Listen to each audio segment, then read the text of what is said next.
Ah.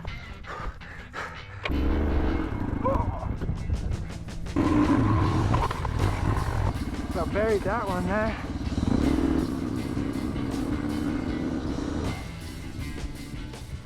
Ah yes, hello again. Would you like to learn how to kick a rock off a trail? How about the best place to have lunch if you find yourself in a backcountry windstorm? Or how about if you have ants around your tent and you need to get rid of your ants? Well, you're in luck. In this episode, I'm going to teach some backcountry hacks, as well as how to close out a federal contract. I hope some of my previous videos were helpful and you're learning something about federal contracting and maybe trails work, backcountry work. However, Jarvis Greybeard has helped me out by telling me that I didn't really teach much to the average woodsman. So we're going to teach some backcountry hacks. Also, in this episode, I am going to highlight my guys that worked on this contract with me. They were legends, and man, I can't thank them enough. So it's going to be kind of a humorous compilation of a fall that we spent in the mountains. There was just so much video and so much good stuff, I couldn't fit it into the other videos, so I thought I'd just do a quick little compilation. Here is how you kick a rock off a trail. Not like this. Back up the trail, go. That's how you kick a rock off the trail, hikers. Put your foot up next to it, step through, kick it off. Hack number one, always keep your GoPro batteries in your sleeping bag at night to keep them warm. Otherwise, they will be useless. Hack number two, always have a plan for what could bite you in the ass. So in my pack, I have a first aid kit, 2 rolls of athletic tape, a Leatherman, a 15-minute flare, emergency flare, that's for starting fire when it's wet. Oh yeah, and a heat blanket and paracord. So I carry 100 feet of paracord with me everywhere, basically everywhere I go. It's like barbed wire for a cowboy. Paracord is useful. Since we're completed on this contract, we need to close it out. The first thing we need to do is pay everybody that we owe. It means we need to finish our PMP, project management plan, complete our schedule, turn in all the paperwork that we've already probably turned in already. And then after we do all that, we got to invoice and get paid ourselves. This will be the first contract I have did not keep daily logs on, just because I had the video and I figured that seems silly since I can recreate every day on videos. The legend is here, the man, the myth, the legend. Take notice. Take notice, he says. Thankfully and gratefully, I had 3 guys that worked on this contract with me. I mean, I had the 3 guys. I had Luke, Reed, and Quinn. Luke had been begging me to get back in the mountains since our last excursion down in California. And so when I bid this, I definitely had him in mind. What's up, guys? It's Tom and Luke here. We're up on Haiute Ridge. Up here working the tribal lands, cutting down these danger trees. Now a few words from the old boss here. Safety first, man. Safety first. Got an interesting one here on the side of a little cliff. Gonna have to rope up and try to make it fall where we want to. He is a blast to work with. He's always smiling. He's always happy. He's a hard worker. He doesn't have any quit in him. And he just leaves you in a good mood. He's just a fun guy to work with. And he's a quick learner, too. Luke also has his own construction company, so I knew that he might not be able to finish this whole contract with us, but he stuck with us as long as he could until he had to go start his next project. Here's a funny story about Luke. So when I asked Luke, when I was bidding this, I asked Luke, hey man, you get on a motorcycle single track? He's like, oh yeah, I've ridden motorcycles. Okay, so about a month into the contract, he comes to me and he says, hey man, I totally lied. He says, hey man, I totally lied about riding a motorcycle. He said, I'd only ever ridden down a dirt road.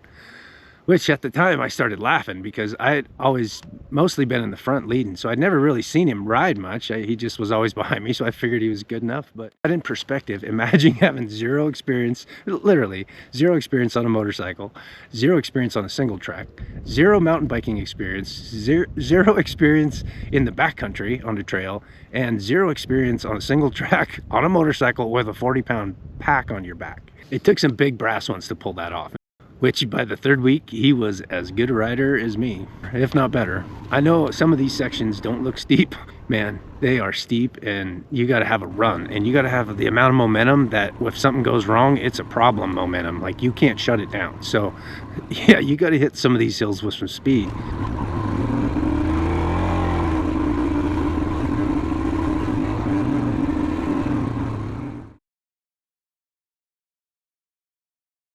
Okay, here's how you get rid of ants around your tent. There's a chance they have. Look at that. Dude, I bet happened what you said happened. It's that ant colony came over and ate all there.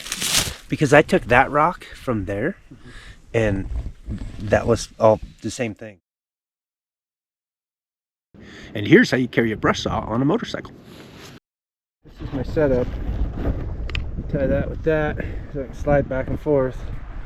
I hook this to the top of my backpack, and then I hook this around here, so when I'm going uphill, it's not pulling on me. So. Reed is our cemetery manager for Snake River National Cemetery in Buell, Idaho, and he's been with me for about 6 years. Reed is as solid as the day is long, and he also has no quit in him. He's an Army vet. Paint me like one of your French girls, Jack. That's right. Take it off. Take it all off. A couple of mountain men right there. So Reed through hiked. He didn't come back to our camp every night. He just made camp wherever we quit that night. So I was a little bit jealous because he got a couple extra hours of rest during the day. Let's go see what Reed's got set up here. That guy's tougher than nails, man. He sleeps on these cedar boughs. Good morning, America. Good morning, Vietnam. What's the O stand for? Oh my God, it's early. That's where old boy sleeps. Look at him. He looks fresh and new. How does he look fresh? I wake up, I look like I got beat. It's a funny, tricky little game we play with water and weight and fuel and weight and food and weight. It's a tricky little game. But we're out of water right now, so we got to make the hike back. Boy, by the last day, he was humping out, and it was a long hump out for him. It was probably 6 or 7 miles, and he had, you know, his whole pack on him, and after a day's work, he was tuckered. I think he headed out a little early before we did, just to make some time. But I remember riding by him, and then I ran back to camp, dropped my stuff, came back, grabbed his pack, brought him some water and maybe a waffle, honey waffle or something to eat, and then I told him in 30 minutes you'll be back to the trailhead. He made it back in 20. Army guys, man, they're so competitive. So the safest place to stop when you're in a windstorm in the backcountry and have lunch is in the middle of the creek, because the wind blows up and down the creek. You have the most line of sight in at least 2 directions. So theoretically the trees would fall parallel to where you're at in the creek. The downside of that is if you don't find a quiet place in the creek, you do lose there is some noise muffled. So, but in my experience, I would rather see than hear. I learned that little nugget when I was working in the sawtooths on a burn area. I was 12 years old, and there was literally trees falling down all day, all around you. You could feel the wind, and you know that there's going to start to be trees. So you got to be a really good judge of the wind direction and the wind velocity. Just had a shower, and I got clean clothes on, and I kind of have my tent organized. Well, maybe not really organized, but fixing to go have some dinner. But I'll take you over and show her the shower that I built. Luke's gonna go take. What do we got out here? A couple of legends. Yeah, no, my truck's filthy. Park my bike up here so I can roll it down the hill. Get the pistons turned over before I try to start it. She's a little cold-blooded. Yeah, check out my shower. Huh.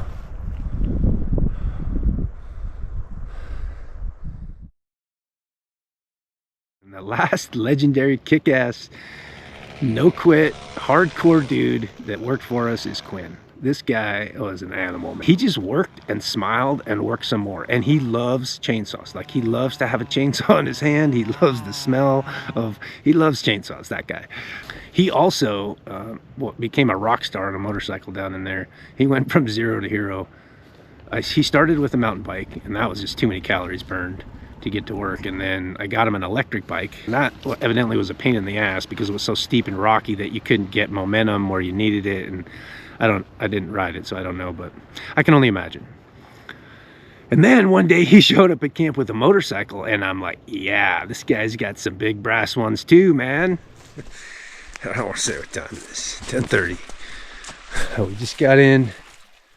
Quinn rode in for the first time, so he is excited about motorcycle riding now. He's a stud mountain biker, so I was not at all worried about him on a motorcycle. Slow and safe, slow and safe. None of us were great riders. None of us were fast riders. We concentrated on being not injured riders. There wasn't anything that we eventually couldn't get our bikes through. It was challenging at times, for sure. Oh yeah, look at this line right here, man. Shit, no better than that. Oh. Oh.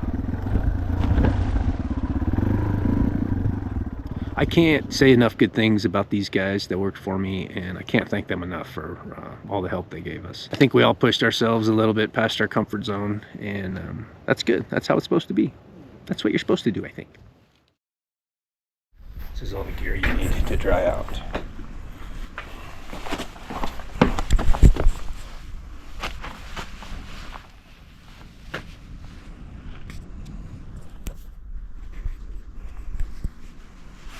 Oh, I don't know what.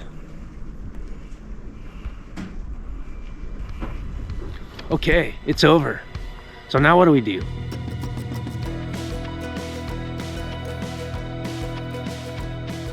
We're a couple weeks late for fall fishing season, kokanee fishing, but I go anyways. We are headed up to my salmon spot.